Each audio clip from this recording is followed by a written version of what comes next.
நான் ரொம்ப மிஸ் பண்ணும். என்ன ஆனாலும் உன்னை மிஸ் பண்ணிடவே மாட்டேன்.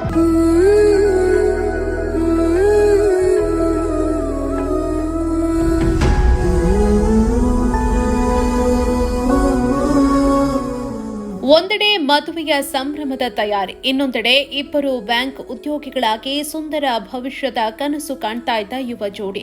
ಆದರೆ ವಿಧಿಯ ಆಟವೇ ಬೇರೆಯಾಗಿತ್ತು. ಮದುವೆಗೆ ಇನ್ನು ಕೆಲವೇ ತಿಂಗಳುಗಳು ಬಾಕಿ ಇರುವಾಗಲೇ ನಿಶ್ಚಿತಾರ್ಥವಾಗಿದ್ದ ಜೋಡಿ ಪ್ರತ್ಯೇಕ ಸ್ಥಳಗಳಲ್ಲಿ ಶವವಾಗಿ ಪತ್ತೆಯಾಗಿದ್ದಾರೆ. ಮೈಸೂರು ಜಿಲ್ಲೆಯ ಹುಣಸೂರಿನ ಎಸ್ಬಿಐ ಶಾಖೆಯಲ್ಲಿ ಕಾರ್ಯನಿರ್ವಹಿಸ್ತಾ ಇದ್ದ ಕಾಸರಗೋಡಿನ ಪಳ್ಳಿಕರ ಮೂಲದ 25 ವರ್ಷದ ಪಿ ಅನುಶ್ರೀ ಮತ್ತು ಕೊಚ್ಚಿಯ ಎರ್ನಾಕುಲಂ ಎಂಜಿ ರೋಡ್ ಎಸ್ಬಿಐ ಶಾಖೆಯಲ್ಲಿ ಕ್ಲರ್ಕ್ ಆಗಿದ್ದ ಕಣ್ಣೂರು ಮೂಲದ 26 ವರ್ಷದ ವಿ ಅಮಲ್, ಈ ಇಬ್ಬರ ವಿವಾಹ ಇತ್ತೀಚೆಗಷ್ಟೇ ನಿಶ್ಚಯವಾಗಿತ್ತು. ಕಾಸರಗೋಡಿನ ಪಳ್ಳಿಕರದ ಕೆ ಚಂದ್ರನ್ ಹಾಗೂ ರೀನಾ ದಂಪತಿಯ ಪುತ್ರಿ ಅನುಶ್ರೀ ಮತ್ತು ಕಣ್ಣೂರಿನ ಅಂಬಲತಟ್ಟುವಿನ ಸುಧಾಕರನ್ ಅನಿತಾ ದಂಪತಿಯ ಪುತ್ರ ಅಮಲ್ ಇಬ್ಬರಿಗೂ ಕುಟುಂಬಸ್ಥರು ಡಿಸೆಂಬರ್ 26ರಂದು ಮದುವೆ ಮಾಡೋದಕ್ಕೆ ದಿನಾಂಕ ನಿಗದಿಪಡಿಸಿದ್ರು. ಕಳೆದ ಶನಿವಾರವಷ್ಟೇ ಇಬ್ಬರು ಸಂತಸದಿಂದ ಕಾಸರಗೋಡಿನ ತಮ್ಮ ಮನೆಗೆ ಬಂದು ಭಾನುವಾರ ಸಂಜೆ ತಮ್ಮ ತಮ್ಮ ಕೆಲಸದ ಸ್ಥಳಗಳಿಗೆ ವಾಪಸ್ ತೆರಳಿದ್ರು. ಎಲ್ಲವೂ ಸರಿಯಾಗಿದೆ ಅನ್ನುವಷ್ಟರಲ್ಲಿ ಮಂಗಳವಾರ ರಾತ್ರಿಯಿಂದ ಈ ಜೋಡಿಯ ನಡುವೆ ಏನೋ ನಡೆದಿದೆ. ಬುಧವಾರ ಬೆಳಗ್ಗೆ ಹುಣಸೂರಿನಲ್ಲಿದ್ದ ಅನುಶ್ರೀ ಅವರ ಬಾಡಿಗೆ ಮನೆಯಲ್ಲಿ ಅವರು ಶವವಾಗಿ ಪತ್ತೆಯಾಗಿದ್ದಾರೆ.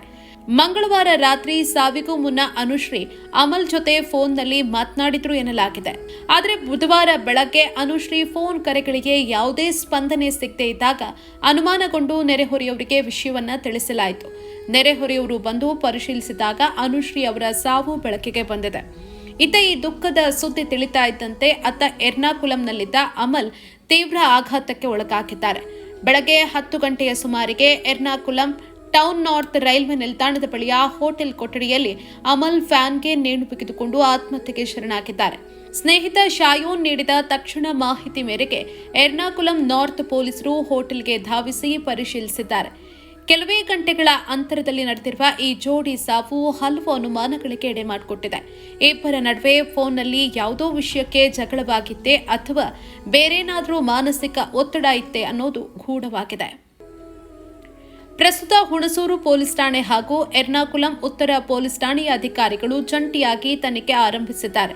ಇಬ್ಬರ ಸಾವಿನ ಹಿಂದಿನ ನಿಖರ ಕಾರಣವನ್ನು ಭೇದಿಸುವುದಕ್ಕೆ ಪೊಲೀಸರು ಇಬ್ಬರ ಮೊಬೈಲ್ ಫೋನ್ಗಳನ್ನು, ಕಾಲ್ ಡೀಟೇಲ್ಸ್ ಹಾಗೂ ವಾಟ್ಸ್ಆಪ್ ಸಂದೇಶಗಳನ್ನು ವಶಕ್ಕೆ ಪಡೆದು ತೀವ್ರ ಪರಿಶೀಲನೆ ನಡೆಸುತ್ತಿದ್ದಾರೆ.